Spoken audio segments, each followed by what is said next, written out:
Shenandoah University is a big little university rising. With 22 Division III sports teams, over 200 areas of study, over 300 annual performances, an elite academic esports program, nationally ranked health professions programs, one of the biggest university presences on Broadway, immersive AR and VR learning programs, cybersecurity and computer science programs, and innovative undergrad and graduate programs. all at a place that cares for you. Shenandoah University is the big little university rising. Find out more at su.edu/rising.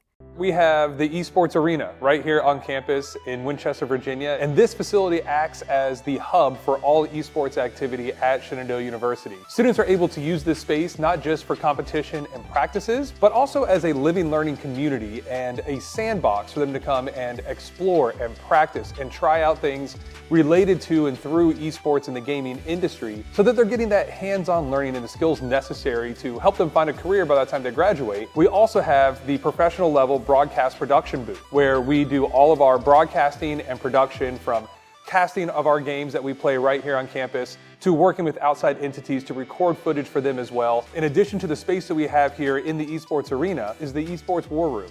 Our students get to use that space for studying, but also outside projects. So our students get to use this space for professional development and the academic side of our esports program, which is such a critical component to go with that competitive element that we have. So we combine all of our facilities at Shenandoah University with competition, community, and career preparation. We have over 250 days of programming, and there's something for everybody, and we want you to be part of it.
Good evening, Shenandoah Esports, and welcome back to another wonderful day of some games. I'm, of course, TinyShiny Molly Denz, here interviewing our League of Legends player, Emrie, aka Empro, for heading into your NECC match today. And from what I hear, this is a pretty important one for you guys. You've been unable to find a win so far this season, so kind of heading in today, I've heard you guys have been pretty hopeful about this game.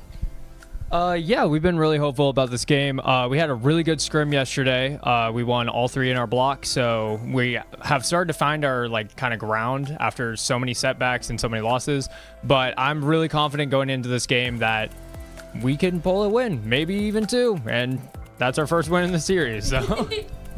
Hey, and it's always there. You always have the chance to do it, and I think that's where a lot of our esports teams here at Shenandoah have been in a similar situation, is that you've had enough time to get your feet wet, you know what you're heading into, and it sounds like for the League of Legends teams, you guys have really reached that point, and I kind of want to hear from you, what has been some of the main focuses? What have you guys been working on to kind of get to this point today? Oh, all right. The main focus that we've been working on is really communication, because when we start losing, when we start getting behind, all of our mental goes down and there's just a lot of silence, a lot of quiet.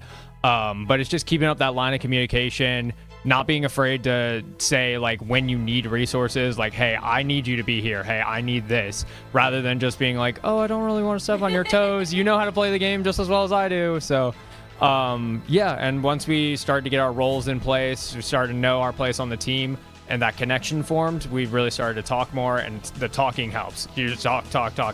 Any information you can give will help. Don't assume anyone knows anything. And I think that's a big part of being on a team too, though, right? It's like it takes a while to get comfortable enough with each other, just be like, to be assertive. So you're like, hey, give me this, you get over here right now or I'm going to die. Like, you need to have this kind of communication. So it's great that you guys have come so far along to reach that point today. And I know for you, this isn't your first time on the team, if I'm not mistaken, but you did take a bit of a break kind of in there. What has it been like coming back to the League of Legends team after having some time off? It's been something. So I competed for 2 semesters in my first year, and then I took 2 years off to do cheerleading. I'm still doing cheerleading, but now I'm doing both. So that's something. I kept up my competitive experience. I've been on 4 amateur teams in the meantime.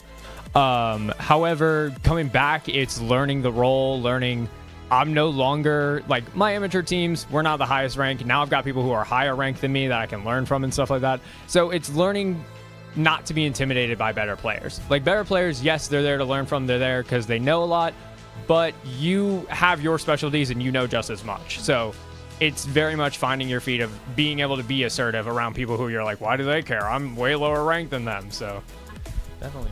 There you go. Hey, newfound confidence in our Shenandoah Esports League of Legends team. And we're very excited to see how you guys perform today. Gonna go ahead and let you go, finish getting warmed up, and we're gonna get this broadcast going for you guys in just a couple of minutes. So stay tuned. Much more League of Legends to come.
As the competitive seasons start to wind down and we approach the holiday season, so too will our broadcast schedule start to switch up. But welcome back, everybody, to another Shenandoah Esports broadcast. We are live from our esports arena here in Winchester, Virginia, joined by some students behind us from the Randolph-Macon Academy. So shout out to them. But Chris Clayton joining you again as is every Tuesday evening broadcast, but joined by my lovely brother Kevin in place for Ben Kincaid, because we have a different show for you today. Instead of our usual 3-game slate of absolute chaos, we will only be bringing you League of Legends tonight, as our Overwatch team will be competing at the same time off stream, and our Smash Bros squad has already qualified and their regular season is done. So deep into the season, lots of things going on, but we've got a full series of League of Legends to watch today. Yes, and the last time we saw this League of Legends roster, Chris, I was so excited to see the little bit of growth that they have started implementing over the last couple of weeks, where they've started to gel just a little bit more. They're all getting on the same page and are starting to get a form of a game plan down. So I'm really hoping today that we get to see a little bit more of that, but that's not going to be an easy task with the opponent we've got right here. Yeah, we've got a quick graphic we can show you here as we take a look at the standings. Today, our opponent will be Asheville University there on the left side of your screen, with a record of 3-1 so far in NECC competitions. So, unfortunately, we do see on the other side of the screen Shenandoah winless through the season, looking for their first, and this is certainly not an easy one to get. But you said it, right? Every week is something new with this team, right? We've had the roster move around. We've had champions switch around, with the meta shifts every 2 weeks by rule. So every week this team looks so different, but every week they look better than the last. And so I'm so excited to see if we can really see this team start to pull it all together today. Yeah, and you can see on these face cams here, they're starting to lock in, Chris. They're trying to get into that mindset of, hey, we need to go into this ready beyond anything we've ever seen before. One of the coaches for Shenandoah was very particular. There are a couple of players on this opposing team that are very intimidating, the kind of players that you have to respect. In any other title, you would understandably be sending in your best opponent, like in the Smash Bros scene, or for Overwatch, you would need to make sure your CC is applied carefully. In this scenario, it sounds like on the top side, we have a challenger opponent through Spit. Yeah, certainly not something that we as a Shenandoah fan might be looking forward to, but you know, that's part of the challenge, right? That's the hurdle that SU is going to have to overcome today, and we'll see if they're able to do it. We have received word that, yeah, they do have a challenger player that is listed as top lane, but we've been told that they might be moving around at times, so it's really only going to be confirmed once we get into game, and we'll be taking you through Draft Live here as soon as that begins, and we'll keep you up to date with that. But yeah, I mean, it's going to be an interesting challenge, right? Certainly nothing that we've seen Shenandoah have to overcome yet this year. But I mean, this roster has steadily improved in multiple ways as the year has gone on. So this is a big test, and we'll see if they're able to pass it. Yeah, I want to talk a little bit before we get too far into this draft. We did see a lot of great highlights last week for the League of Legends team where they were starting to get a couple of good team fights and had their little moments of sunshine. But when it came to who was making these big plays, a lot of it came through the AD carry. So as we start to see these bans, I'm a little shocked to see we aren't seeing any targets against Shenandoah's AD carry to start things off. Yeah, we saw Shenandoah's AD carry go almost deathless through 2 games in their loss last week. So certainly an avenue to win through if you're cooking up a strategy for Shenandoah. That's obviously the glaring win con, or at least it was last week. You know, this team certainly has talent in other positions, and we'll see if they opt to go for a similar strategy. But you're right, I'm kind of surprised so far as we have 5 bans coming through. 0 AD carries banned until the last one, Smolder, which I believe is actually targeted towards KangarooFeet. Yes, we see a lot of very meta-based bans where Teemo is banned not necessarily for top lane, but for the jungle side of things, which is crazy to think about. But also the Smolder, who has been running through top lane, means that now KangarooFeet needs to have another option available who could be another potentially difficult champion for a lot of standard top laners to deal with. We'll have to see, but Corki is locked in for SU almost immediately as they respond with 2 globals. Chris, I think we've seen that one before. Yeah, those 2 champions on the right side of your screen might look awfully familiar if you followed this Shenandoah team in years past when a certain 2 Clayton brothers were on the team, but we won't go too heavy into that. These types of characters, I mean, we see it so far, Nocturne and Kai'Sa, not exactly Morgana, but those 2 champions are so dive heavy. And just based off bans, I would have thought that Shenandoah might have been opting for more of a dive heavy comp with getting rid of the Syndra, getting rid of the Amumu, right? But ultimately, yeah, we see that Asheville opting to go absolutely pedal to the metal, get into your backline, but Shenandoah responding with that Misfortune pick that we saw last week be so successful. Yeah, that excites me as a Shenandoah viewer, but on the other side, we do see that Gnar is banned and Yone is banned for SU, which means that KangarooFeet's option that we have seen last week are starting to dwindle even more, so I'm a little worried about what sort of answers they may have going into the rest of this draft. Yeah, it's going to be interesting to see. We saw KangarooFeet last week play more hyper carry top laners, and ultimately it looks like they're banning out their own Yone, right? So we'll see what type of playstyle KangarooFeet opts for, but it's especially interesting to me because that Corki definitely could have been AD carry, right? That Corki, since his little mini rework, has become more of an AD carry than a mid laner. But with the Misfortune Nautilus pick back-to-back, it certainly seems like that Corki will be going mid. And as we see the 2 remaining champions come out from Shenandoah, it will be Skarner and Shen are the picks. So truly, lots of AD damage coming from these 2 carries on that Shenandoah squad.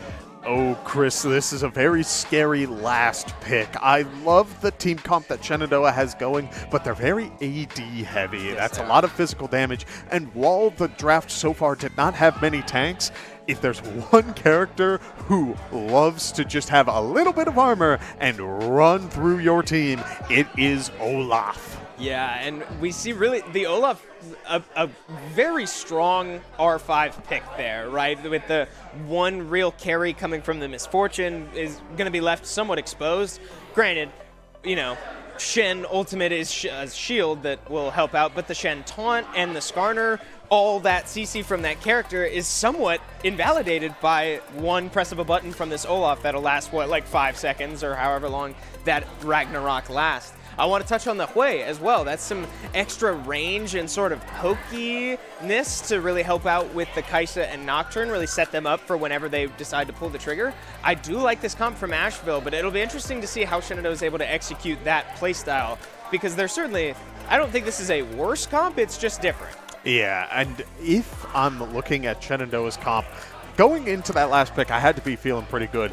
The one change, if we had the intuition or like a general like idea of what Spit would be going for, I think going for like a Jarvan jungle where you set up the Cataclysm for this Misfortune to just use her ultimate and get that damage on deck.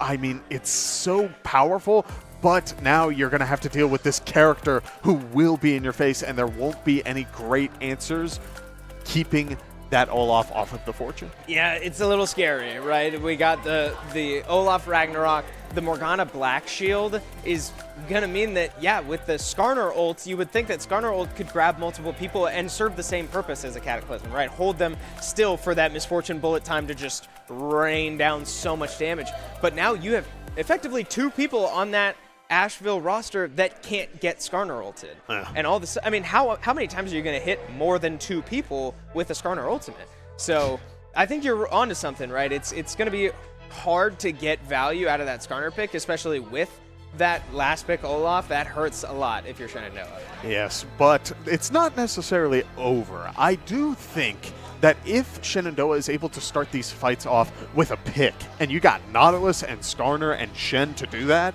as long as you're the one initiating this fight, getting something a little bit early, that will mean you can walk away with the lead that you want for these games, and that is the name of the game in League. You want your early money. You either want to match in terms of Shenandoah's sort of wombo combo comp, or you are going to go down slightly or just run away with it. You never want to hit that point where it becomes a little unstoppable, and Shenandoah showed us that they can get to that point. It's just now, can they deliver on the late game? Exactly, and we know that Shenandoah last week kind of took a game to get to that point, right? Yeah. With being this late in the season and up against an opponent that is looking very strong, I don't think you can afford to really fall behind early or take a game to sort of warm up before you're able to execute and get to mid-game, late-game type play styles. So that's going to be the big question for me, right? Can Shenandoah's mechanics keep up through the first 15 minutes of the game? Because if they can, I agree. I think they've got the best shot that they'll have is if they can make it through laning phase and be able to play as a team. And that was kind of the story of the last couple weeks. We've touched on it a couple times through this broadcast so far. The improvements of this team come as a team, right? The players themselves have just become more synergized and more coordinated, more deliberate in their decision making. And none of that will matter if they can't get to that point in the game. Oh, right. Not only that, but also we're going into a team that we know relatively little about. We have heard about this top laner who is, again, challenger level, but that doesn't necessarily mean that that is an unstoppable beast. They have a loss on their record. That is a very clear sign that they're not unstoppable. It's just a matter of finding that weakness. Maybe it is through the other lanes, and if it is through the bot lane, that means that Shenandoah is set up for the success to try and bring it home. But if it's somewhere else on the map where you're trying to capitalize on maybe a weakness in like the jungle or even the mid lane, it becomes a lot harder to deal with those lanes just because they are a little bit more narrow, or the entire jungle. So Right. I'm very excited to see if Shenandoah can sort of find opportunities, maybe get this game going, or shutting down this Olaf early. Yes, he has a very strong level 1 and 2, but once he's level 3, if you can call for help, if you can set up your lane right, that Olaf might go down after being a little bit too aggressive early. Yeah, and as we keep, we can keep sitting here and talk about these comps for a while, and for those of you watching at home, maybe less familiar with League, or those of us in the arena who might not know a ton about League of Legends, after the draft we do have an inherent 3-minute delay where the players are actually in game right now, but our feed of the game will be delayed by exactly 3 minutes to keep up competitive integrity, right? So we can't have people watching the game and talking to the players and stuff like that. But I also want to take a moment to shout out, you may be able to see over our shoulders, our Overwatch team has also just started their competition. So I believe that's TinyShiny streaming, if I can see over my own shoulder correctly. So be sure to, if you're here to watch Overwatch, be sure to tune into her stream. But we will be covering the League of Legends series here against Asheville as soon as that 3-minute delay ticks down to 0. Absolutely, and I am looking forward to hearing those pop-offs behind us. If the Overwatch team brings it home, I hope they get loud. Yeah. Yeah. We will certainly keep you up to date with anything we hear, right? We've got plenty of people in the arena that will keep us posted, and then we will keep you posted at home. So, Yeah, we've got a lot going on here in the arena, and that's the beauty of this school, this program. We certainly stay active in all facets, especially getting the younger audience out here. This is an awesome little treat we've got going, and I'm super proud of the students and faculty that made all this happen and have ensured that these kids all have a great experience here. But yeah, I mean, it's been a great day here on the Shenandoah campus. Oh yeah, I every single time I enter this building, Chris, it's just one after another. It always just feels good. Yeah. But I do want to go back to League just for a moment. Sure. Looking towards the jungle side of things, I want to go into depth a little bit more about that, because Skarnar originally was just an ult button, and that means that we would have had 2 ult buttons in the jungle. But that character has turned into a whole other beast. And now I have a character who is so incredibly valuable in the early game, who's able to run through the wall and just get a huge amount of CC going early. If we are expecting to see Shenandoah do well, I think it's going to have to come in through the first 6 or so levels.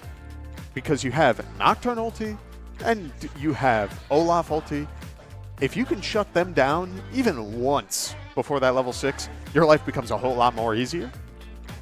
But you do need to worry, right? Hui is a beast whether he's got his ultimate or not. And same with Kai'Sa, but the ultimate is very critical for like dashing out, getting away type deal. So as we hop into game, I'm hoping to see, can Shenandoah get this early, again, the early lead. That's all that this is going to come down to. But as we sit in the jungle, seeing as both sides are kind of dancing around each other, who will make the first move? Yeah, I'm really trying to play out these late game team fights in my head. I'm trying to think of who goes where and when, because we know that Olaf, Nocturne, Kai'Sa want to dive extremely hard onto Levavain, right? As soon as they can take her out, they will. But with the rest of this roster, right, I mean, Corki is going to be dishing damage basically at all stages of the game, but especially late game. That's going to be the person to keep an eye out, I think, because he's going to be a little bit harder to get on top of. But something I forgot to mention earlier on is that Nocturne also has a spell shield. So that's just another reason, because in my head I'm thinking, okay, Morgana places a black shield onto Nocturne, Nocturne dives deep into the back, and we get a lot of action, you know, in whatever team's backline. But Nocturne has a spell shield. If he's able to time it right, he can't be CC'd either. So I do worry for the 5v5 team fights of Shenandoah, and it might just come down to avoiding 5v5s all around. Yeah, and I also want to address, as we see a ton of damage down in the bot side and a bit of a skirmish here on the top side. Olaf using the ghost, giving some damage, forcing flashes from both sides. Will Olaf go down? The tower shot is not enough. Wow, yeah, he leveled up in there, so the tower shot can't quite finish the job, but I mean, that's early game Olaf, right? The lower he gets health bar wise, the stronger he gets, and opting to bring Ghost with his flash is a really interesting option. Ultimately, overwhelming KangarooFeet and going down at level 2.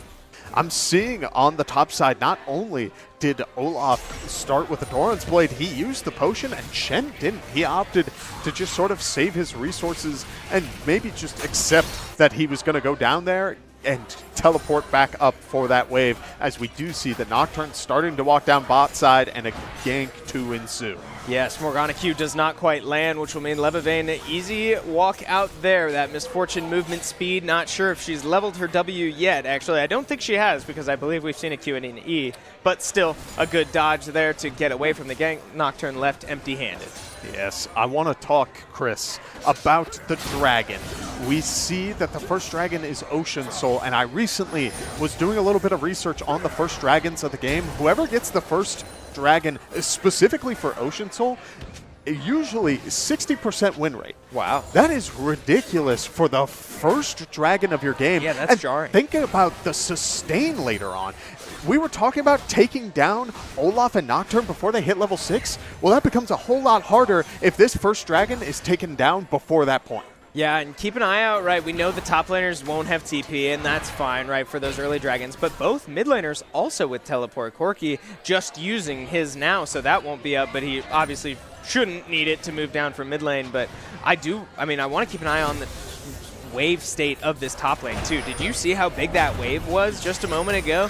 I can't tell based off the minimap if Olaf was able to hold that in front of his tower or not, but that could also be a very problematic situation brewing for Shenandoah if that is a freeze up there. But we see a little skirmish coming out here in the bot lane. Black Shield coming out in time for that Kai'Sa, but we also have a gank mid lane. GalaxyBird coming through the lane, through the wall, finding his damage, but no CC to lock this way down will mean he will ultimately walk out, and Nocturne is here for the counter gank. A lot of damage and the fear coming out. The spell shield also blocking any CC coming his way, but a trade kill going to the Corki will mean that it's a 1-for-1 trade, and money in Corki's pocket is certainly nothing to be upset about.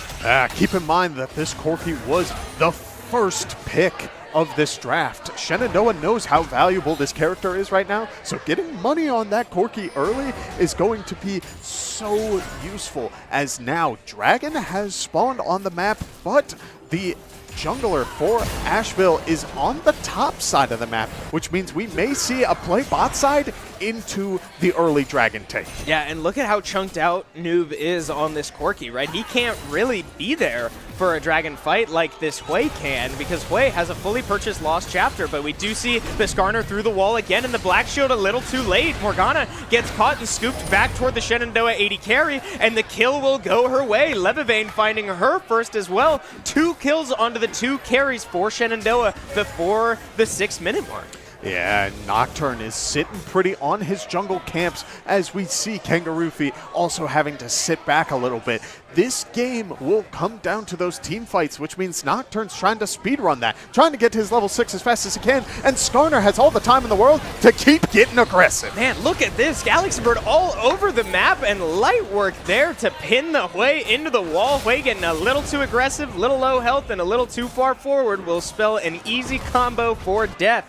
Noob with a second kill, didn't even back from the first one. He's probably sitting on a lot of gold right now. Oh, this is a very dangerous spot. Not only is Olaf unstoppable, but the Nocturne gank topside means that the KangarooFeet will go down again as another Ghost ulti is burned. Yeah, and look at that wave he's losing too. That is suboptimal if you are KangarooFeet, right? That starts to hurt, but we do see the plated steel caps be the first item of choice on the Shen. Makes sense, right? Into this Nocturne Olaf duo. He's certainly going to need that armor, but we do see the result of that previous gank being all 3 grubs likely going Asheville's way. And again, talking about the win rates of getting your objectives early, grubs also just add a ton of value for that, which means that we may see this turn towards Asheville's favor, as the gold is also about a 1K difference, but a Nautilus hook from downtown is able to connect. Yeah, Morgana finding herself mid means that no Black Shield to save the Kai'Sa from that Nautilus hook, but Empro walking away a little bit of an aggressive direction that ultimately does not get punished for it, but that's a lot of damage and 2 summoner spells out of Cynthia, the Kai'Sa player, and that's a big deal, right? Against the Nautilus, we see Morgana is back to prevent any more plays like that, but yeah, that's a great play from SU's bot lane, capitalizing on the roam mid. Yeah, and these double ups are starting to do crazy damage, Chris, as Olaf gets his first plate topside, and Shen using the shield to block a majority of the Olaf Q damage means that he will be sitting pretty, and GalaxyBird trying to look at that early dragon. Yeah, another mistimed Black Shield does not prevent that hook, and again, a lot of great damage. Black Shield doesn't save you from that Misfortune ultimate, so really chunking out this Asheville bot lane is now the Black Shield's on cooldown, and a really well-placed hook mean that kill will go down. Empro ultimately getting the money for it, but not too bad at all, as now Shenandoah could move toward this dragon, but look at Nocturne posturing in this tribush, as now we look top lane too at the gank on the other side of the map. KangarooFeet goes down, but that's 2 players top, meaning that Shenandoah has numbers here. Nocturne ult fights all over the map. Nocturne ults onto Levavain. 2 kills top lane for Noob, but a shutdown going to Noob from the top lane means that GalaxyBird in from the Dragon Pit and drags the Nocturne under tower. Chaos across the map. 7 kills to 5. Shenandoah leads and walks away with the dragon. I am so excited now because we see Corki has a lot of value, but Skarner is running in for more. Again, yeah, Kai'Sa getting a little too aggressive. These laners not respecting the walls that Skarner can literally crawl through. This GalaxyBird has been all over the map. 5 kill participations, and 2 of those only being missed because he was taking Dragon. So, such an incredible play so far from GalaxyBird, recognizing the flaws and the missteps so far from this Asheville squad. But man, SU, the team plays are really coming together. Yeah, and we talked about the first Dragon win rate being so valuable. A hook in the mid lane as Corki already has the Collector. Chris, look at the damage. So much Corki damage, and that's true damage too, just inherently from that passive. We do see the Morgana Q come down. That's a really long binding. Empro just barely misses the wall, but lands an ultimate the other direction. They could go back, but Noob ultimately deciding not to, and that might be the right decision, as we did see Olaf in that top river bush. So great awareness there from Shenandoah, keeping track of where this dangerous Olaf is. But at 2-1 and a Tiamat and a Phage, that is a scary Olaf. Yes, Asheville has been putting a lot of resources into this top side. We've seen the mid laner and the jungler for Asheville try and dive Shenandoah's top laner multiple times, and yes, it has worked. But on the other side of the map, it has started working against what they have to offer, as now Shenandoah has the gold lead, and you're playing through a player who we already knew, yes, was very strong, but are they going to be strong enough to single-handedly bring this back? Yeah, and again, the longer this game goes on with these shutdowns onto these relatively immobile 80 carries, I do fear for what a strong and rich Olaf could be capable of with a black shield and his ultimate and that ghost, as we see a lot of damage there coming out onto GalaxyBird, ultimately deciding to flash away. But now we see KangarooFeet might be able to look to come down, but Spit with his jungler there taking the blue buff, and it looks like SU will opt to just let them have it for now. I don't disagree with that. Yeah. I feel like there are so many situations where you make the call that they're in your jungle. You're not supposed to let someone be. Yeah, exactly. But Shen has only just gotten 1 Ruby Crystal, and while Skarner does have a mythic on, or does have his first completed item on what the Asheville roster has going on to start things off, it just doesn't feel right. Those characters are incredibly strong early game, and Skarner doesn't have any armor yet. Yes, he's got that health, but it's very easy to melt through that when Olaf Shred will work with Nocturne speed and just really bring it home. Yeah, we also see on the bot side of the map, both 80 carries finishing their first items and getting boots from their runes, so a relatively even state down in this bot lane. But the kill participation's a little higher for this Misfortune, right? I'm sure she's sitting on a little bit more money than the Kai'Sa, and you know, we know what this Misfortune is capable of in a team fight, right? The damage that can be spread around on all the players. But if Levavain is able to keep up that poke damage that we keep seeing, it feels like every time our camera pans bot lane, there's a double up going through a minion and landing onto this Kai'Sa. And if she keeps getting chunked out, SU, I'm sure, is going to catch on.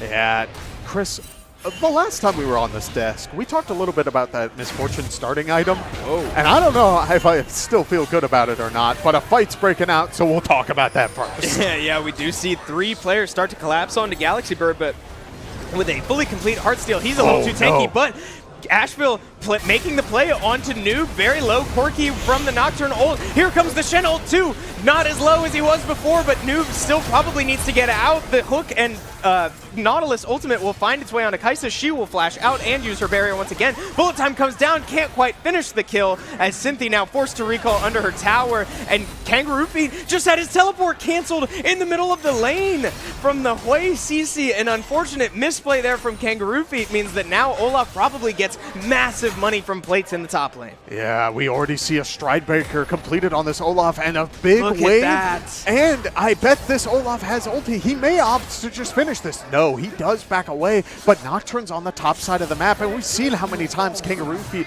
has gotten dove on these plays. It doesn't feel great to lose out on the fight we saw earlier. No one went down in that exchange, which is devastating when you're burning so many high cooldown ultis trying to get something, and instead Olaf walks away with 5 plates and first tower gold. That's terrifying, quite frankly. I'm not here to sugarcoat anything. That is a very, very problematic Olaf that's going to come out of this top lane laning phase, as we do see a little skirmish for the Dragon. A well-timed smite from GalaxyBird will mean that no issues there for Shenandoah, but Man. Nocturne making his way, back into the jungle. I mean, this is a really interesting game, right? We see 9 to 5 kills in favor of Shenandoah, but a gold lead for Asheville, I'm sure, is strictly on this Olaf. Yeah, and we just saw how mobile Shenandoah's comp is. As a fight does break down on the bot side, the Black Shield is burned. Yeah, Black Shield mistimed once again, and now the Black Shield is down if GalaxyBird is able to get there in time, but not enough damage, while a binding also lands onto GalaxyBird under tower. A lot of damage, and the Kai'Sa ult will go in to finish the job. The Static Shiv spreading its damage around, but Levavain will likely find 2, and she sure won't, excuse me. Unable to get the second kill. Looks like Levavain maybe opted to just back out and not get too greedy, but now Empro once again backing out in a bit of an aggressive direction, but not enough damage, as this way has his Blackfire Torch and Sork Boots. Only a little bit of burning damage coming from this play. This is the moment in time where you really need to start asking the rest of the map for help. Olaf just pocketed another 700 gold topside, and while the AD carry will be able to get this tower and get a little bit of money for themselves, we talked about how dangerous this Olaf is going to be, and I don't know if Shenandoah's kit will be enough to stop it. Yeah, so far the longer this game goes on, the more I like Asheville's game state over Shenandoah's, right? I liked the early plays that Shenandoah was able to make, but something needs to be done about this Olaf in the top lane, right? He hasn't even backed since taking that tower, so God knows what he's sitting on as a Herald is dropped mid and Hui takes the charge. GalaxyBird looking to see if he can find anything, but he is not unstoppable in that move. He's going to take a lot of damage. He gets rooted, forced to flash away from the Morgana. Oh, that would have been a stun if he did not. And Skarner finding himself in some trouble. Now his Spitmouth uses the Ghost, finds the slow, and the ultimate won't come out. The Ragnarok will. Finding his way under tower, the hook won't quite land. Spitmouth making his presence known under this tower, and SU forced to just sit and watch. Yeah, right now we do see Shen is sitting topside, trying to get that money back into his pocket to potentially bring this back. But as of right now, it's on the rest of Shenandoah's roster to try and keep this game alive. And the fortune damage may be enough, but you want to do a fight where Olaf is not there. If I had to bet, Olaf is going to go back into a side lane, try to get a little bit more money going. It means you want to start doing these team fights mid and really making sure your damage flies. Yeah, and keep an eye on this Corky's money too. He's got the Collector, he's got a BF Sword, and a Pickaxe. That will be an Infinity Edge before we know it, and that's a lot of damage, right? This Olaf does have the plated steel caps, but that's it. He is building damage. He's not building much in terms of defenses. So we know that he can't be CC'd. The answer from Shenandoah has to be damage. Kill him before he kills us, and make sure that we focus literally every bit of our damage on killing him as fast as possible. So a lot of that damage is going to come from this Corky, right? As soon as that Infinity Edge lands, that will be a turning point for Shenandoah if they're able to execute. We do see Skarner opting to take the back. KangarooFeet getting a little bit more money in his pocket, opting for that Heartsteel. Should get it shortly, but we do see items starting to finish for the rest of the team through. The only other player not having their item completed is Morgana going for the mask, as I am very worried, Chris. We see so many players. Oh my goodness, maybe I don't need to be worried, as one double up just did 400 damage to that Morgana. Man, I'm really liking this playstyle that we're seeing from Levavain. It's something that I haven't quite seen in previous weeks. Levavain was getting a lot of kills in the last couple weeks of league competition, and she wasn't going down. It was great. But the aggression in lane and in situations like these, getting this kind of damage off is not something we often see from her, but it's certainly making a difference, right? We saw that type of aggression, that type of positioning force a flash out of Morgana, and I mean, we'll keep an eye out in later fights, right? But that flash being down is a big one.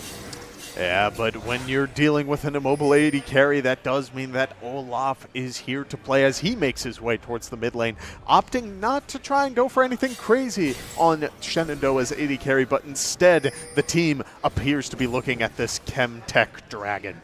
Yeah, Shen with both his TP and his ultimate up, while Olaf with no TP is already here, right, as he needs to be. 2 dragons in favor of Shenandoah. Asheville saying, we are not going to let you have soul points, as they commit 5 players to this, and Shenandoah looking like they want to fight back as the dragon does go to GalaxyBird. The fight breaks out as here comes the Olaf onto Levavain. So much damage coming down, but Noob is full health and getting so much damage down. A well-timed Shen ultimate will keep them alive, and now Nocturne is dead. Spit on this Olaf, still very healthy, has not gone down yet, and Noob now way out of position. That's a massive shutdown for Spit. More damage onto this Olaf as he looks to get even more. The taunt will land, no ultimate for him. Tanking tower shots left and right, and he won't take another one. Spit unkillable right now, and Empro trying to finish the job. He will land the hook and get it. Turret shots now raining down onto the Hwei. So many low health bars, but with 4 people dead on Shenandoah, they cannot finish the team fight. That fight felt like it was going so well for Shenandoah at the start. We saw Asheville start the dive and get that damage going, but Shenandoah was able to disengage a little bit, start getting their AD carries in a safer spot, get that damage up on Asheville's roster. But it was when the tanks just took a little bit too far of a step back, and Corki was then left out of position. Yes, Corki has a little bit of mobility, but it isn't enough there. And so now that money is falling into Asheville's hands, but Corki has an Infinity Edge. Yeah, and that'll be something to keep an eye out, right, as we see more of these team fights break out over the course of the game. But I do want to shout out GalaxyBird for getting the dragon in this replay, right? Again, the well-timed Shen ultimate to keep Levavain alive, and Shenandoah did a great job of kiting back and taking the fight slow to really stall out the Olaf, but not enough aggression onto the Olaf to kill him. Right? It doesn't matter how long you stay alive if he is still alive as well, and we see the results of that. He got so much money from this fight, and only going down to the Nautilus in the end, that shutdown going to your support, is certainly not what you'd like to see. Yeah, but we have seen Empro making a lot of plays. I wouldn't mind a little bit of tankiness on my playmaker as we do see another fight break out. Yeah, here comes the TP from Hwei too, so this will be a 5-man commit, and the Morgana bind will land onto Empro, meaning this will be, at worst, a 5v4 for Asheville as they look to start the Baron. And we do see Shen sort of taking a step towards the Dragon. They're looking like they're trying to take a little bit of a long way around, but the Baron is losing health quickly. I don't know if they're going to make it in time. They're not even going to walk towards it at all, Chris. They're just going to give this Baron in exchange for a little bit of stalling time. Yeah, probably the right move, as that Nautilus CC is such a big deal to disrupt every other player on Asheville other than the Olaf, and numbers leaning towards Asheville's way. They opt to take the Baron, and Shenandoah just clearing camps, making money elsewhere, trying to stay in the game. But that last fight really did blow open the gold difference in this game. This is a now 7,000 gold deficit for Shenandoah, and we've seen them in these situations before, but not quite in this way, right? This even kills. Shenandoah has been keeping up elsewhere, but ultimately, looks like we will have a pause here, as we saw the Asheville 80 carry DC there for a second, so we'll keep you posted as we have some technical difficulties. But again, Shenandoah is winless on the year, right? They've found themselves in these gold deficits, but this does feel so different. Oh, absolutely. Chris, we saw glimmers of light. The team fight, it looked so good. It was just a couple of small decisions that needed to change. Yeah, and small things that need to change seem to be the name of the game right now, as that DC pause seems to have been resolved relatively quickly, so shout out to whoever was able to resolve that as we get right back into the action here, as we see potentially not back into the action. We might have some more technical difficulties, and it seems like we do, so we will keep you up to date once we get back into game. But again, This is a whole different Shenandoah squad that we've seen compared to previous weeks, right? It's been one thing to watch this team sort of almost roll over in laning states and not even make it to this stage in the game. 23 minutes in on Soul Point is certainly nothing to scoff at if you're this SU squad. Yeah, and look at where the money's falling, Chris. Olaf has 3 of the most dangerous items in this game. Olaf, 12,000 gold, Chris. That's a lot of money. That is insane, right? I mean, just well over double his, excuse me, his lane opponent's gold, right? This is a, what, 7,000 gold lead total, and about 6.5 of that is Olaf over his lane opponent. So Levavain and Corki still have a ton of money, right, with 2 completed items on this Corki. 1 completed item looks like about to be an Infinity Edge coming out from Levavain 2. I mean, that is a lot of damage. That's a lot of money, do not get me wrong. But 12,003 complete items on this Olaf is going to cause massive issues for this SU backline. Yeah, I feel like if you were going to make a play, you wanted to make it when the Olaf was bot side matching this Corki. But instead, we saw a bit of an initiation, the Morgana flashing out earlier, and I think now they will have to give this Dragon to Asheville and just accept that the Baron buff needs to run out, and if they're going to make a play, it needs to be while Olaf is on the split push. Yeah, the good news about the SU early game is that they did walk away with 3 Dragons, including that stolen last one. So a lot of breathing room in terms of Dragon being the win condition for Asheville, right? Asheville 99% likely to not see a soul by the time this game is over, but Shenandoah looking to make a play onto Spitmouth, as we do see the stun will land, but not nearly enough damage from Skarner, and Shen will mean that nothing will come of this, and Spit knows that, ultimately saving his ultimate there. Look out for Spit. He's walking his way into the mid lane as Nautilus was hit by a bind, but opts not to go for the follow-up. Yeah, so Spit walks on a ward there, so yeah, ultimately walking back to lane. But I mean, again, look at KangarooFeet just trying to hold his own, right? But I mean, that was like one interaction, and there goes half of his health. But we pan back to the mid lane as Empro gets hit by a bind. The Shen ultimate will have to come out to keep him alive, but the Nautilus ult the other direction will mean that they get a kill in the mid lane. 700 more gold going to this Olaf's pocket, though, means that a cross-map play probably leans Asheville's direction. Yes, and while Spit is able to make it back to his base, I do think Shenandoah needs to take advantage of this. You just took out a player. You need to be pushing your lane, need to be getting a little bit of a lead where this Olaf is not, but instead they're opting for the resets, trying to get a little bit more money, maybe thinking, hey, if we can get these items to match and stall this game long enough, we may be able to go blow for this Olaf, but that's not the sort of situation you want to be in for a League of Legends game. Yeah, and item-wise, I can't help but wonder what item spikes SU is waiting for, because they do have the Infinity Edge completed on both of these carries, right? It's not going to get much better than this. So you're absolutely right. You got to kill. You watched the Olaf recall in the bot lane. I think you have to push up and make a play somewhere, but with no neutral objectives and waves just not in their favor, they don't get a ton from it, and the gold lead expands to 8,000 now. Yeah, Levavain making sure that they're going on the aggressive, trying to get a little bit of that pressure going. But again, the gold is where it lies, and no one is going to be able to respond to this Olaf right now, as not only does he have this huge gold lead, but he also is 3 levels up top side. He has his level 3 ultimate, almost 200 bonuses in resistances. He is going to be such a deadly force, and he's got the Sterox and Death Stance to boot. That man will not go down, Chris. No, not at all. And look at the Asheville players getting their resets off with 30 seconds before Baron.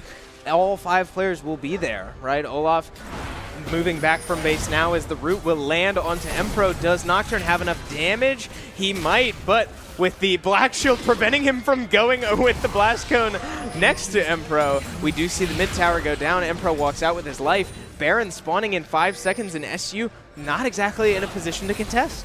Yeah, but we do see Olaf is actually walking towards the Baron as well. Does Shenandoah opt to push a side lane, or are they going to try and go for this 5v5? An early pick could be enough to potentially turn the tide, as Skarner is immediately rooted on the start. Yep, here come the lights going out, right? The dive onto the Corki, forced to flash away, but look at the Olaf damage all by himself in the Shenandoah backline. Noob left hopeless as the bullet time also comes out. Too much damage from the rest of the Asheville squad as both the carries on Shenandoah were forced to run so far away because this Olaf, you said it, is not going down. And we do see that Asheville is going for the Baron and is just shredding through this. The death timers, Chris, almost 25 seconds on this Corki means that we will see Way starting to push the mid lane in a little bit. This game may be over sooner than we think. Yeah, I mean, if you're SU, I don't know what the win con is anymore. I think it has to be the Dragon Soul up in 40 seconds, but they're just not in position, right? Asheville is going to have the first move with Shenandoah's main source of damage, this Corki, respawning right now. The Dragon up in 25 seconds. Asheville has all the time in the world to get their setup however they want, as we do see both of these teams now moving toward the bot side to set up for that exact play. Dragon Soul for Shenandoah. Chemtech Soul nonetheless could be incredibly valuable, but I do think if it's going to happen, you need the steal from Shenandoah. You need this Skarner to dash in through the wall and get out in his own way or go down with the ship. Yeah, I think you're right. I don't think Shenandoah wins a 5v5 basically under any circumstances, right? If the fight is even in any regard, Shenandoah loses. So if they're able to find a pick, if they're able to find the Dragon, that is where they need to create their advantage. But Noob ultimately getting caught there. He's able to get out as Olaf finds his way into the entire SU team. Nocturne turns the light off once again. The Dragon is dead. 2 Chemtech Souls going Asheville's way, but it does not matter if the entire Shenandoah squad is down. Levavain left all by herself to defend the base, and it looks like this game just might be over here fairly soon. Yeah, bullet time is off the table, which means that it is on Levavain to clear this wave in the best way possible. But when you have a Viking and a Painter in your face, what can you do but go down slowly? Yes, Asheville with the Nexus in their sights, the win in their minds, right? Both Nexus towers get fried by 6 Scrubs early game, and with a Nautilus left to defend a Nexus, he certainly cannot do it. Asheville will take game 1, but I want to say in commanding fashion, SU was right there for most of the game. It truly came down to that one counter pick. I think that Olaf is, if that character is swapped out for any other character in this game, that becomes so much more manageable. With Shenandoah had so much CC in their kit, they knew that they were able to lock down whoever this one carry player would be. It just so happens that the one they choose is the one character in this game who cannot be stopped. I mean, it was such a smart pick, right? Olaf R5 is kind of a meme, and it certainly was. I mean, we alluded to the familiarity of Nocturne Kaisa. Something else that we were familiar with was getting R5 Olaf in that exact way, right? It has such a niche presence in the state of League of Legends, right? It's not a common character pick, but when it's the right pick, boy, does that character take over. It's so hard to deal with, Chris, every single time. Yeah, but it's certainly hard for a Shenandoah to deal with as we see them go down 1-0. We are going to take a quick break before we get into game number 2, so don't go anywhere. Grab a quick snap, grab some drinks. We'll be right back with more League of Legends action on the other side.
Welcome back to our lovely abode here at the Shenandoah Esports Arena in Winchester, Virginia. Chris Clayton joined again by my lovely brother Kevin Clayton as we just watched Shenandoah's League of Legends team go down 0-1 against the Big South reigning champs, Asheville University.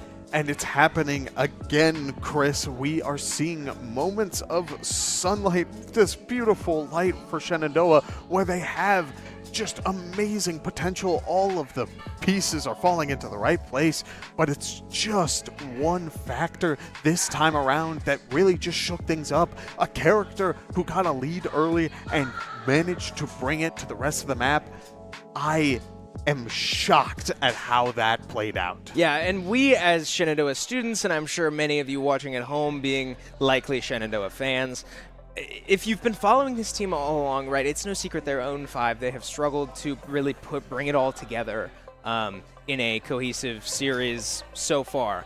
But that certainly feels like the closest they've come all year, right? They made plays. GalaxyBird was all over the map in those first like 12 to 15 minutes, making plays everywhere they needed to, and it all did come down to just that R5 Olaf, right? It's so unique in its purpose, but man, can it be so valuable and so dangerous when done correctly. And so as we hop into this next game, I don't want to address. We joke about this R5 Olaf and how valuable it is, but the scary thing about it is that it's usually not banned. Correct. Is because it fills such a niche purpose. If you don't know that your opponent has it and then they use it, that basically wins them this round. But then you can build your team comp around, okay, if you're going to pick Olaf again, well, I have a Fiora or like some ranged top laner to deal with it. Like, you can really make sure that they are not ready if they are going to go for that pick again, which means that the bot side of the map may be able to get away with what we saw in the previous round. Yeah, and we do see so far, I believe all 5 bans that have been confirmed are the same, although Asheville making a adjustment here, banning the Corki with their 3rd ban, and we do not want to see that again. It was very strong. We saw so much value out of that Corki, who was just able to rack up that damage, got multiple kills early. I think 4 in total before even completing that collector. That is crazy value. So as we see KangarooFeet feeling a little bit of a sigh of relief, the Smolder is picked in its stead. Yeah, this is already really interesting to me. We see the Smolder be the first option for Shenandoah in place of the Corki, right, which I believe was banned game 1, right? They opted for the Smolder ban instead of Corki. This time we will see the reverse and the immediate Dr. Mundo response, right? Asheville saying, we know that Smolder isn't going 80 carry. We're going to pick a melee top lane, just stat stick health bar into a Smolder. That really intrigues me. Yeah, it's a very unique choice. We'll have to see how that lane plays out, because I get a little confused by the reasoning. Yes, you are playing a character who just soaks up health, but Smolder, like the burn and all of that, it's max health, if I remember right. And so, at 225 stacks, it's true damage. Yeah. So it's I don't think the burn is max health unless he builds that, like in the form of a Leandri's. But I guess I could be mistaken, and I'm just not 100% sure. But ultimately, the reason I bring it up is because of how easy it will be for the Smolder to stack early on. Yeah, the Mundo isn't exactly mobile. No, not at all. Yeah. But, I mean, we saw what Spit was able to do just last game, right? What this player is capable of. And while I don't see nearly the same threat from a Dr. Mundo as I would from an Olaf, there's certainly nothing stopping a Dr. Mundo from taking over a game just in a different way. Yeah, speaking of a character that can really take over a game, I'm a little concerned about this Zeri pick. Yes, we do see a Nautilus once again for the side of Shenandoah, who would be able to lock down that character, but already this draft has so many characters that you are going to want to keep in place for long periods of time, and Nautilus can't do it all. Yeah, okay, now I'm very intrigued because we do see R5 is Jax. So, could that Mundo be a jungler, or is the Jax jungling? We won't find out until draft is done, but that does put a slight wrench in things, although still, I mean, kind of the same purpose, right? Jax is a little more mobile and has ways to get away from a Smolder stacking. Now I'm just confused. So, Yone R5, So is probably it a Mundo? mid lane, right? Mundo top, I feel like has to be. I've seen Mundo in the jungle. It's definitely like doable. I wonder if they were trying to bait something out, and that's probably why they safety pick banned the Olaf in the second round of ban.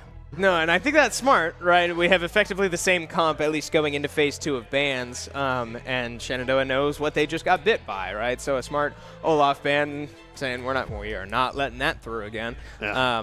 But comp-wise, I mean, I don't know. There's nothing left to speculate about. Like, the comps are in front of us. So how do these comps play into each other? Well, I mean, this Leona is a very different presence from a Morgana, right? That's a lot of CC that if they're able to land onto really either of the carries again on Shenandoah, right? This time it'll be their top laner and their AD carry.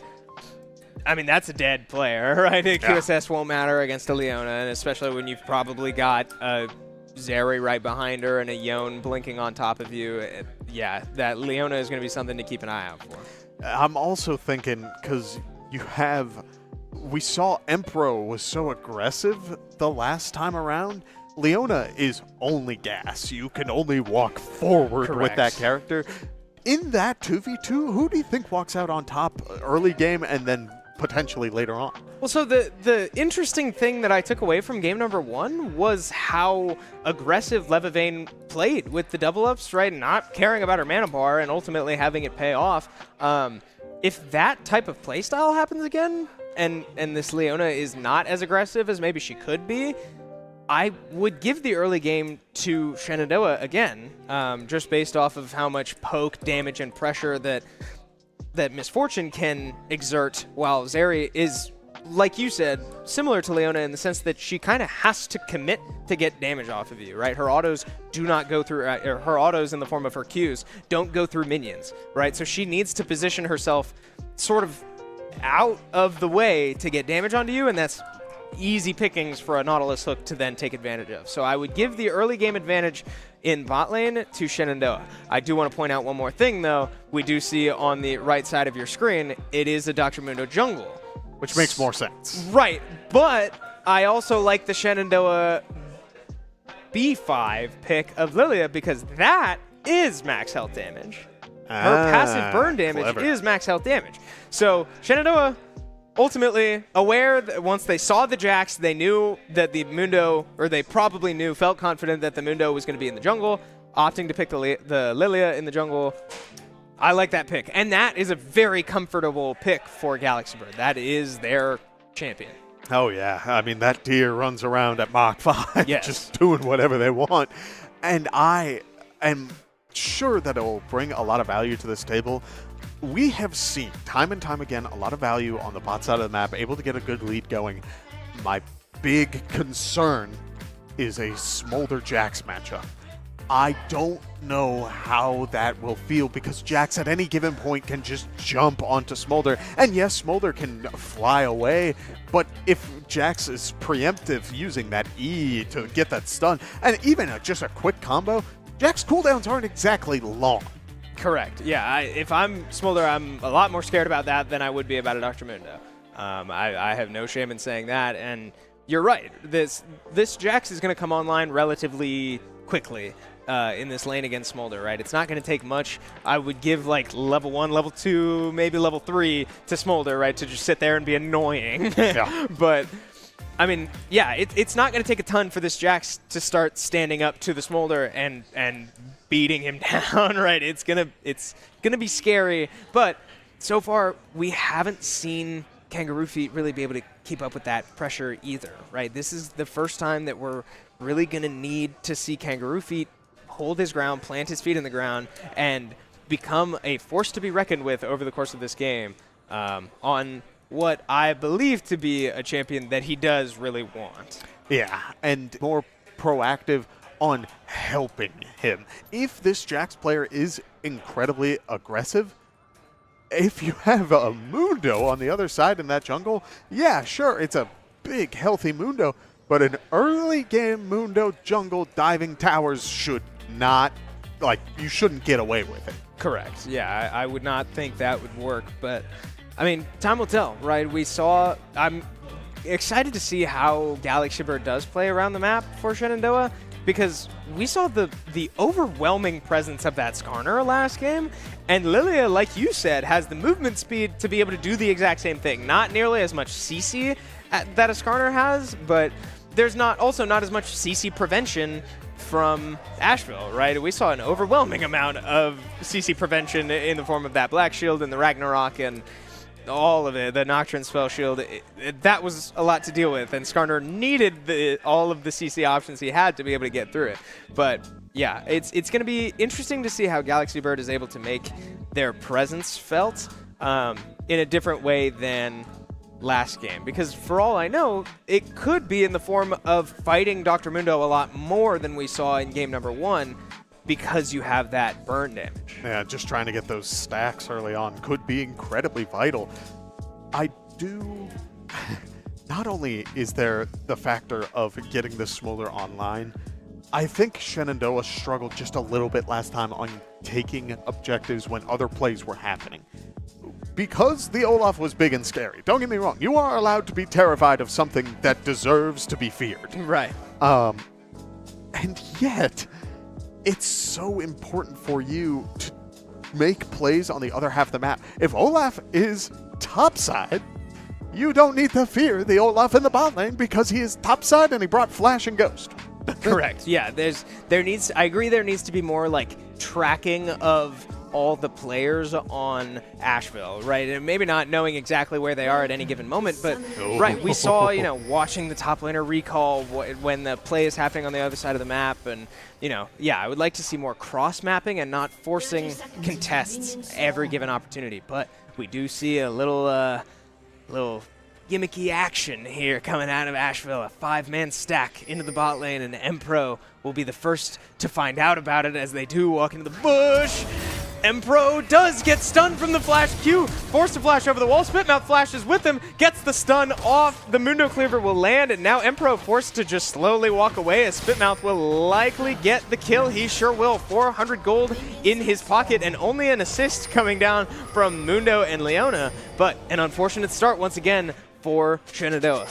KangarooFeet is probably not feeling too good about that one, as we are seeing some spam pings in the chat. Just a little, making sure that they're aware, hey, you may have been able to join and help me on this. But they got the KO, okay? That's what matters here. Yeah, it looked like Asheville a little frustrated that they didn't get that kill faster and making sure that their jungler knows that they could have contributed, but it's behind them.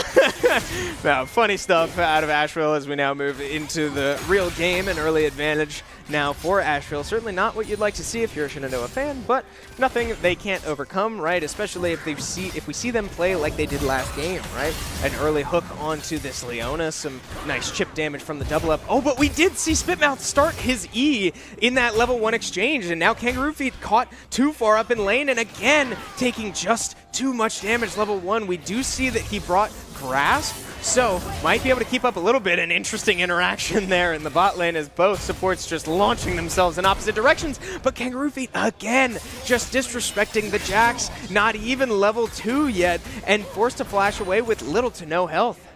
Yeah, keep in mind, again, Jax's cooldowns are relatively low. He doesn't have Flash because of the earlier interaction at that dragon, but as we do see, a lot of just quick fights, just little back and forths, trades in these lanes, means that I wouldn't be surprised if a lot of this game feels faster paced than what we even saw last time. And I like to think that last time was pretty fast. Oh, I definitely would not argue with you on that. And I have to point out again, well, I might have to leave that again, another stun from this Jax as he finds even more damage. But I would like to point out how much I really like these trades going on in the bot lane, right? Right as I say it, Nautilus finds another hook.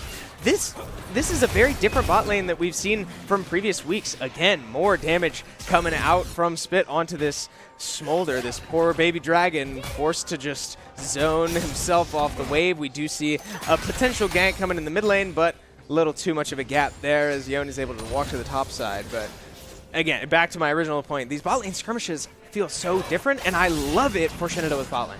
Yeah, we also see, I mean, Lilia, yes, a very fast character, but only by virtue of hitting the opponent, which means that these ganks will take a little bit of time to come online if the opponent is spacing it well. But when you have interactions like these, it may work in your favor. Yeah, no flash up for the Leona as she used it level 1, but we also see the trade kill coming out top lane, and then not a bad death from Spitmouth there as he forces the KangarooFeet to miss quite a bit of minions there, but ultimately teleports will likely come out both directions, except, KangarooFeet forced to use his TP. Spit will hold on to his. Good plays around the map as Shenandoah finds a kill bot and a kill top, but Spit with another kill in his pocket could mean we are headed back to where we were game 1. Yeah, we're playing another game with a double TP, Chris, which means that we should be seeing more global plays again this time around. Not only that, you have Galio for the side of Shenandoah, which means we have the playmaking potential to really try and bring things forward, try to get this momentum going. But for now, it will just stick with these trades as Empro walks mid lane. Yes, again, Shenandoah making their presence felt all around their map in different ways. Empro finding his way mid and plenty of CC. He did use the hook before the Yone Q3, so Yone able to walk out of that one, and that kind of surprises me. Yeah, look how far not only is the Yone able to just stick around the lane a little bit, but also now Smolder needs to push up a little. And we do see Nautilus is trying to help, making sure that this wave crashes as Jax goes for the aggressive approach and is trying to get as much damage, but the stun doesn't connect, and there's a big wave, Chris. Yeah, big wave and a Nautilus, a great Wardhob there to avoid the hook, but ultimately no play is the call from Shenandoah, and probably the right call as we now see the result of that dive could have been disaster with a Mundo standing in the tri-bush, now making his presence known as Spit is on his way with a stun active. Smolder does not have a ton of damage yet, and Spit finds the kill onto Empro. Here comes GalaxyBird, though, trying to finish the job with the no movement speed just yet, so struggling to catch up, but Airplane Hat just a little too far forward, the flash forward, and GalaxyBird misses the W. Galio ult also coming down and flashing under tower to try to get the kill. He will get stunned and go down to the tower, but they cannot finish Spitmouth. They sure can, excuse me. The burn damage from the Lilia will take down the top laner. A full wave will be lost. Spitmouth with his teleport still up will get back in decent time, but a big commit from Shenandoah, and it does pay off so far. I mean, it's a lot of value initially, but now the bot lane is losing out on a pretty big wave, as we see there, as well as a couple of plates and 4 kills on the Jax. We saw how good this player is. It's a dangerous play, but a very good counter gank, because that play otherwise would have been devastating for Shenandoah. Oh, absolutely, and they do walk away with 3 grubs, so that is the difference maker this time around, right? 4 kills on the top laner. Like you said, we saw how dangerous that can be, but walking away with lives still up is the big difference maker. Ultimately, getting the grubs, a 4-man commit to Dragon will mean that Asheville will get their first Dragon. So, the opposite of last game, right? The cross map goes the other direction. As we now see Spitmouth's flash is back, and he makes light work of GalaxyBird. That is a Sheen, Phage, and a Doran's Blade, dealing a lot of damage right in GalaxyBird's face. And that's another 300 in pocket of this Jax, who's going for that Trinity Force start, which again makes sense, but we do see a hook early on the bot side. Yeah, an unfortunate timed hook there, as he probably did not see the Mundo walking out just yet, so Empro launching himself into very dangerous territory will result in an easy cleanup for the rest of the Asheville squad there. Empro goes down, the gank results in a kill, and now the gold lead in favor of Asheville reaches about 2,000. Chris, I'm seeing a very aggressive choice from Empro on the bot side of the map. He has rushed Bramble early on, trying to shut down this Mundo healing before it even becomes a factor. Yeah, good ward there from the Asheville mid laner does spot GalaxyBird on the Raptors. A big commit there with the ultimate and the E over the wall means that GalaxyBird finds himself very low, but the team opting to take Noob as Noob walked up to try to save GalaxyBird's life, and he will actually get out with his life. So successful heist there from Shenandoah, unable to be punished just yet, but GalaxyBird hangs around just a little too long, did not leave, and now will almost surely go down as Mundo drops his ultimate, gets the movement speed, and GalaxyBird does go down. Way too aggressive positioning there, and what looked like a winning play from Shenandoah instantly becomes a losing one. Yeah, very aggressive choice. I'm sure the thought process was, if I'm going to go down, then I'm going to get this red buff gold. Yeah. But the Galio lived. You managed to chase them all the way. At the very least, you may have been able to go for that execute or give it the kill to the Leona. But instead, now a ton of people are topside, and there is a baby dragon just trying to live, man. Yeah, Smolder calling for his mom in desperation. The turret aggro going on to Leona, and a well-executed dive means that none of them even lose that much health. The flash also coming out from KangarooFeet, ultimately not enough to keep him alive, and now we see the cross-mapping, right? Here's the time to capitalize if you're Shenandoah, or I guess to salvage what is, oh man, maybe to capitalize. I take that back as we see the Galio ult in to try to commit to this play as they try to get a kill. This area ult will also come out. Nautilus goes down to the tower. Noob taking a lot of tower damage, but won't quite go down either. A trade kill, top lane and bot lane. Well done there by Shenandoah to try to get a play, but again, we see ultimately Asheville walking out ahead in terms of gold. Those are the kinds of plays that I wanted to see last game, and I'm glad that Shenandoah is starting to make those plays now. It could eventually snowball into a lead later on, but right now, GalaxyBird has been caught in these awkward spots and may be caught in another. Yeah, this time with Empro around to help out, but not nearly enough, as Airplane Hat does not even lose half his health bar. The Lilia damage and Nautilus not enough to keep up with a Yone and a Dr. Mundo, so now Airplane Hat with that full bot side jungle to himself, and a Leona there to ensure that he does not find himself in any trouble. Shenandoah is on the wrong side of this heavy snowball. Oh man, speaking of wrong side. Actually, yeah, Levavain walking up a little too far. The Leona ult, the solar flare, does come out. Meanwhile, on the top side of the map, Spitmouth finding his way onto KangarooFeet again, just autoing him to death. Nothing flashy, but another kill in his pocket. 6 and 2, a completed Trinity Force, no boots needed. Now, again, action all over the map as Dr. Mundo opting to stay down here. Levavain cannot walk up to this tower, and look at that wave under tower. That's a big loss for Levavain. And again, action around the map continues. GalaxyBird trying to make anything of the situation, starting the grubs, but too much map control from Asheville means that they are going to walk out with a lost wave bot and 3 grubs up on the top side of the map. And the gold leads are starting to build up, Chris. 4K gold difference between both teams. And while we aren't seeing it all stacked onto one player necessarily, this Jax player is still such a dangerous factor as Mundo is on the run. Yeah, but we see GalaxyBird drop the ultimate, and Mundo does flash over the wall, so that forces the flash from the Lilia to come out to finish that kill. So ultimately not a bad play from Airplane Hat, who was likely dead anyway, but we see an engage from Yone here.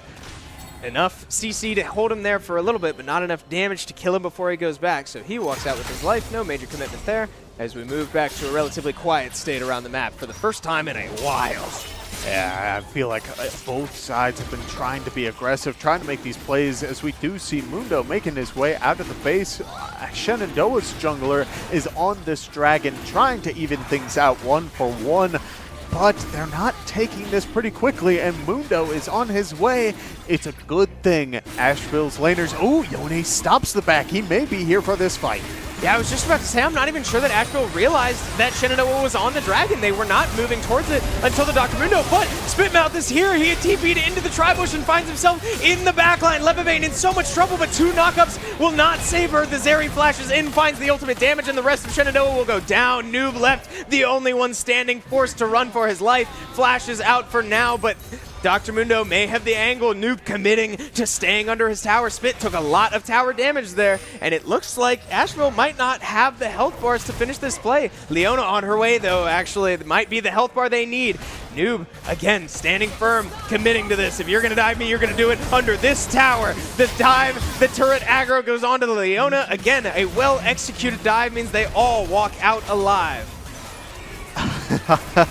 A dangerous spot to be in. I'm sure he wanted to walk away after seeing that jump as KangarooFeet using the Smolder ulti to just clear the wave. So many dangerous champions on the side of Asheville, and so hard to deal with, means that it's really starting to become difficult.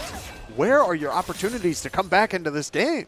Yeah, I was just about to say that. I mean, the one light at the end of the tunnel for Shenandoah right now is the late game Smolder, right? You have to understand that even if Smolder is down in gold, down in kills, that is still a stacking demon to be reckoned with later in the game. But we did just look top lane and got a view of his stacks. I believe he's at like 85-ish, which is not exactly where you'd like to be, right? The threshold's at 125, and then 225 is the really big one that you're trying to work towards. So still well over 130 stacks away from reaching that true damage point and really becoming a massive problem. But we see the ultimate come down from GalaxyBird trying to find some damage onto this Yeon. They are finding a little bit of damage, but Airplane Hat has made his way into the lane now as well. KangarooFeet and GalaxyBird with a good amount of movement speed to just try to kite back, but Airplane Hat also has some movement speed on his own. We see Noob and Spit going at it in the bot lane, but two very tanky players. Probably nothing to see down here, at least just yet, as they do trade, so next interaction could result in a death either way, but ultimately no kills on either side of the map here as both teams just walk out with what they came for. I'm a little excited to see if Galio will be sent to match this Jax going forward, because your Magic Defense champion, Galio, is building full armor. Yeah. He is going to try and deal with this Jax. At the very least, clear these waves before any sort of Baron or anything like that happens. So if this Galio can at the very least do that, then maybe they can keep the momentum, get those Smolder stacks online, and bring back this game. Yeah, Smolder, I believe, just crossed the 100 stack threshold. So again, I mean, that really is the timeline for this game. That's the ticking time bomb for Asheville and the win condition for Shenandoah, right? It's, can Smolder get 225 stacks or more while this game is still going on, right? That's the true damage, that's the execute, that's the massive AoE in these team fights. It's a completely different champion as soon as that comes online, but it's still, at least if you're Shenandoah, it feels like so far away.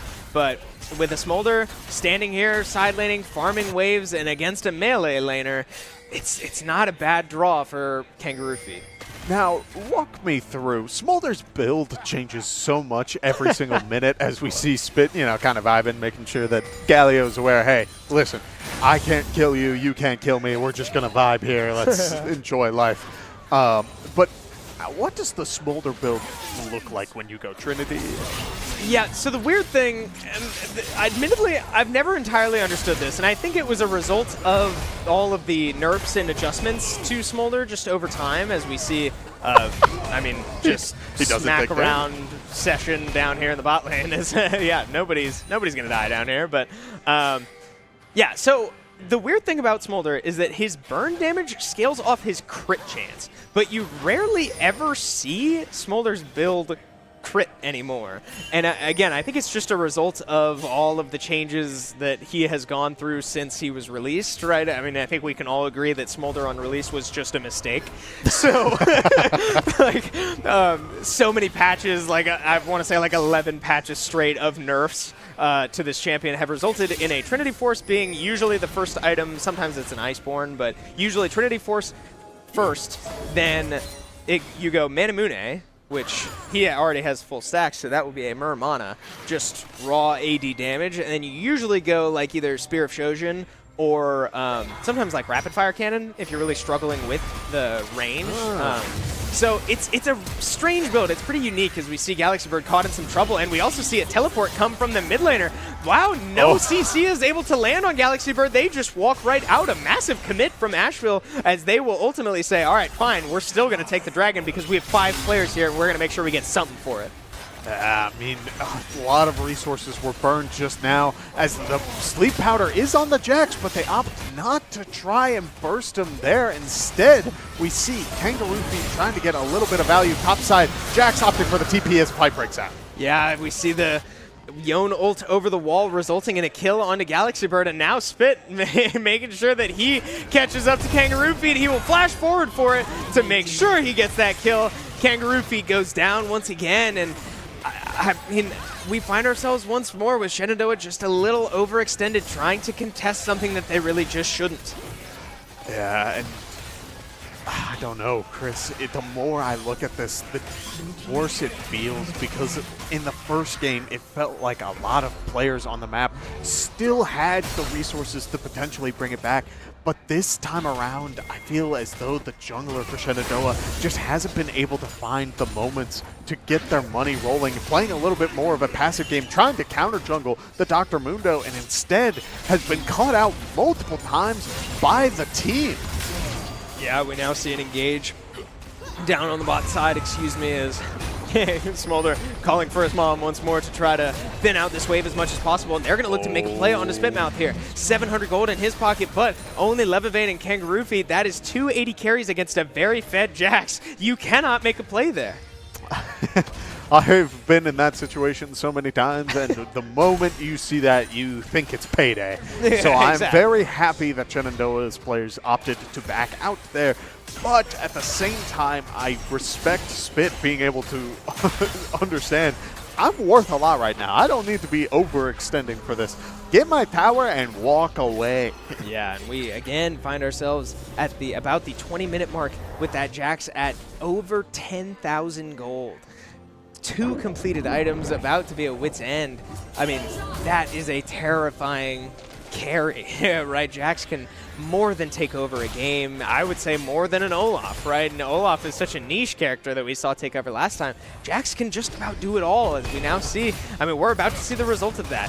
Noob is going to take some damage here, right? Still pretty tanky, so he won't go down. But again, I mean, Spit is able to walk around and do basically whatever he wants now for presumably the next probably 20 minutes at least.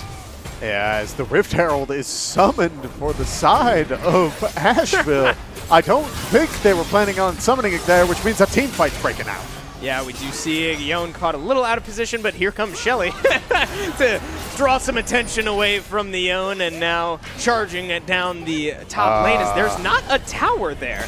So this Dr. Mundo is actually going to find himself pretty deep into the Shenandoah backline, but a massive mom called from Smolder will find some damage, but Nautilus goes down to the Dr. Mundo. Smolder finding his damage and finding the kill onto that same Dr. Mundo, but here comes Spit.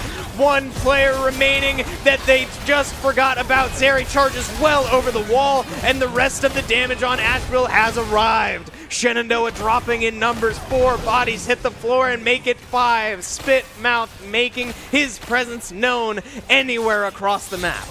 And now the inhibitors will be going down because of it.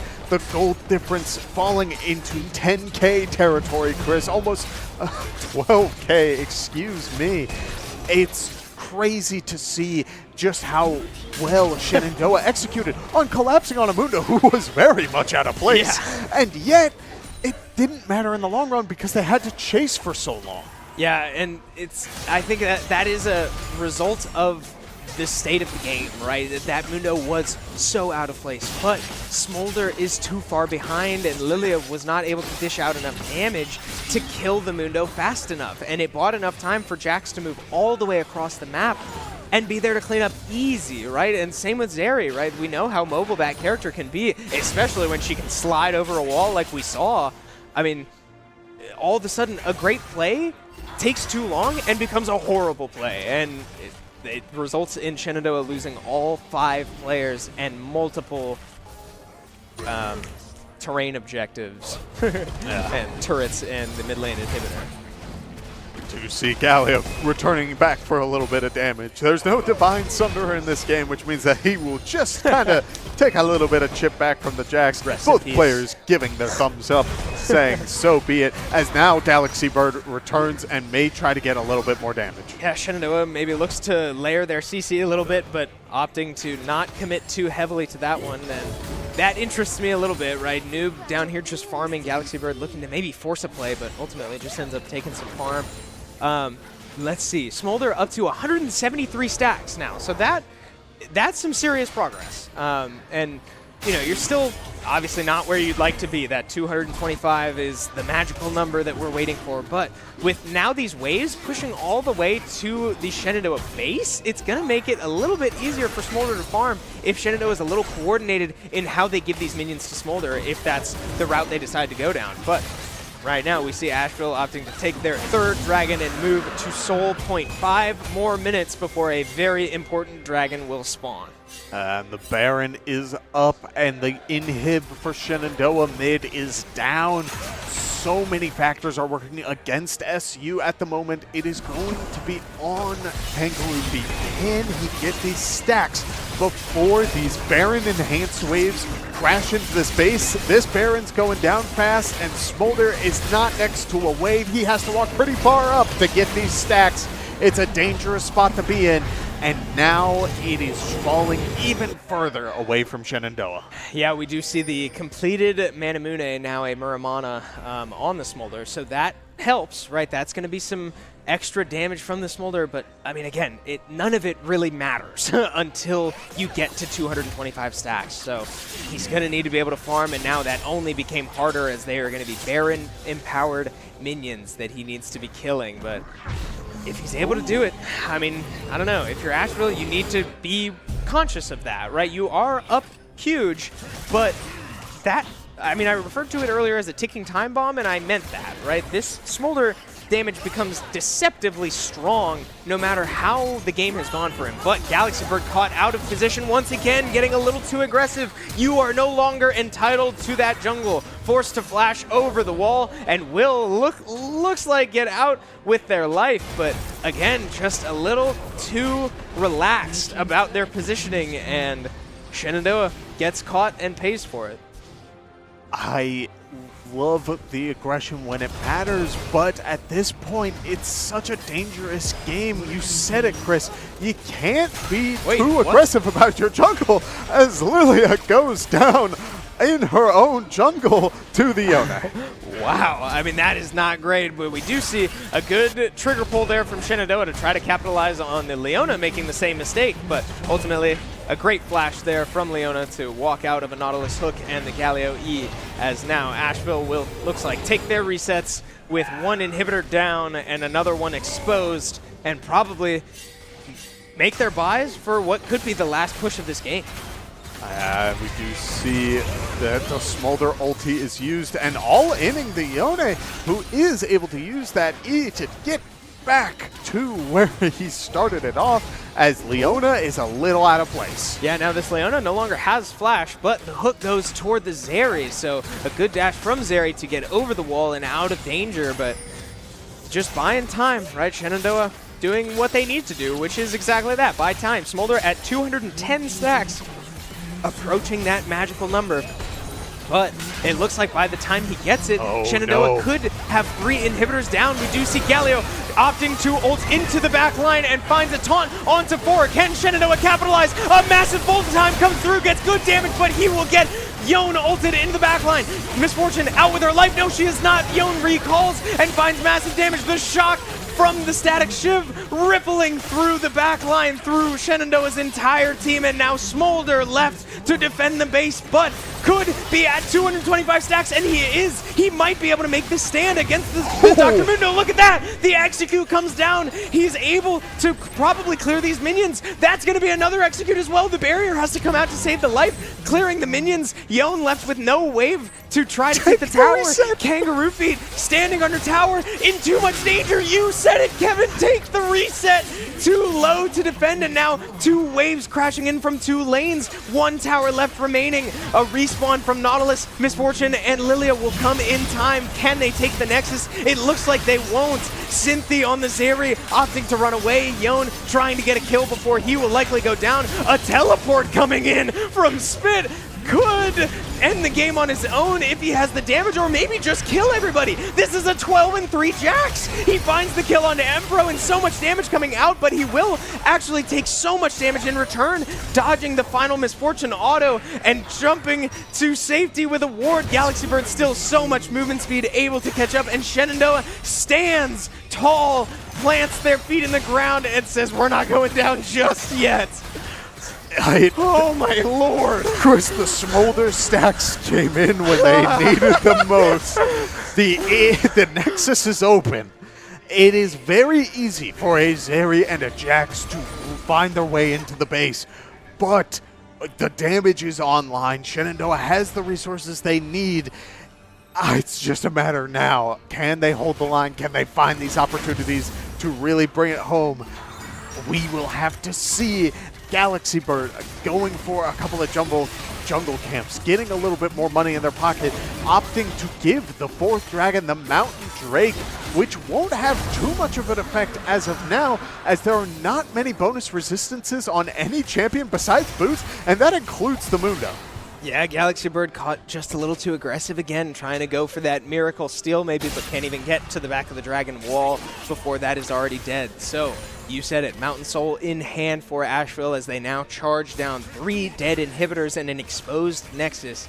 It does not get more overwhelming than that. Misfortune has some wave clears. Smolder has a lot of wave clears. We see him call in his mom once more to try to take care of that one, as Asheville says, all right, fine. We've got 3 more waves coming in here pretty soon, so they can sit here for as long as they need to, and eventually Shenandoah will likely get overwhelmed and have to start a fight. Not only that, TikTok Baron is going to be up in 20.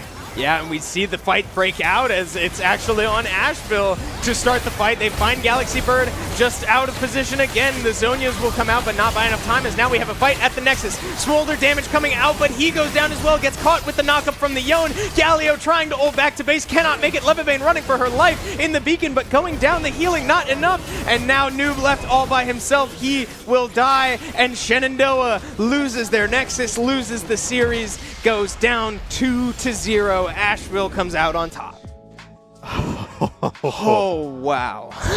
It was close, breath, Chris. Kevin. You did good. You did good, because not only did we have a moment where it seemed like it was over, and then Smolder came in from the base and was able to just clear the wave, but then went down shortly after, and we lose the other tower. I mean, it all just collapsed into place, and yet they kept it alive. yeah. The stack threshold, the true damage, the executes came in right when they needed to. Like the probably last possible second that could have happened. Shenandoah makes their stand, right? It says, okay, we've got our win con. It just only costed us our entire base. But I mean, yeah, it's just a little too late, too late, and Shenandoah ultimately goes down in a heartbreaker, but man, I mean, improvement. I don't mean to beat this team down too bad. They look consistently better and better every week, and it's exciting to watch, but still just not quite able to get over the hump. And I hope so badly soon we will be able to see that, because I do believe they are so close to the top of the hill, and the horizon once you get up there is truly beautiful. I just hope that they are willing to make that push. Yeah, so with that, our week 6 of competition here in NECC comes to a close. Shenandoah falls 2-0 against Asheville. A great series by both teams, but shout out to Asheville coming out on top and looking very strong along the way. So with that, that's going to do it for us here at Shenandoah. So thank you so much for watching. Be sure to drop us a follow on whatever platform you may be watching right now so that you don't miss any of our action across any of our teams. So with that, hey, be a friend, tell a friend something nice. It might change their life, and we will see you next time.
Shenandoah University is a big little university rising. With 22 Division III sports teams, over 200 areas of study, Over 300 annual performances, an elite academic esports program, Nationally ranked health professions programs, one of the biggest university presences on Broadway. immersive AR and VR learning programs, Cybersecurity and computer science programs, and innovative undergrad and graduate programs. all at a place that cares for you. Shenandoah University is the big little university rising. Find out more at su.edu/rising.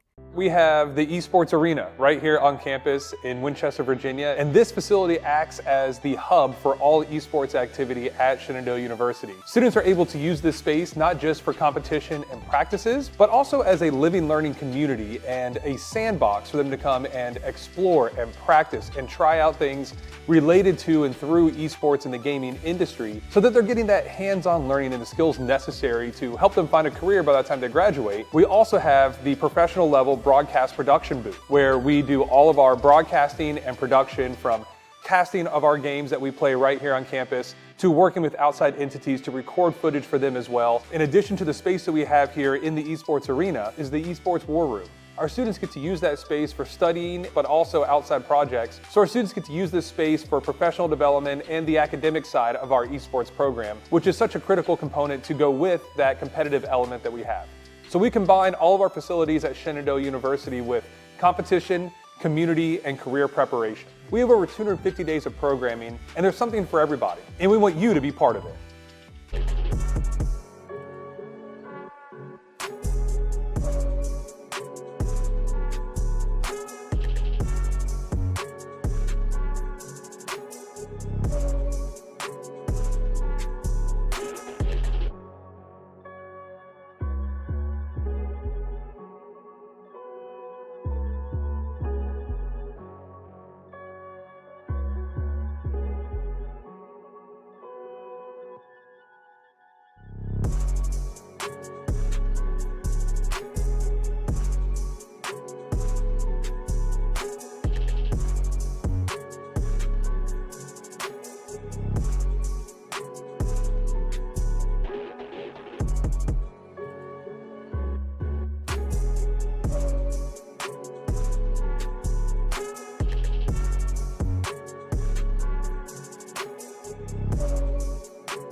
Don't understand it. This wasn't the plan.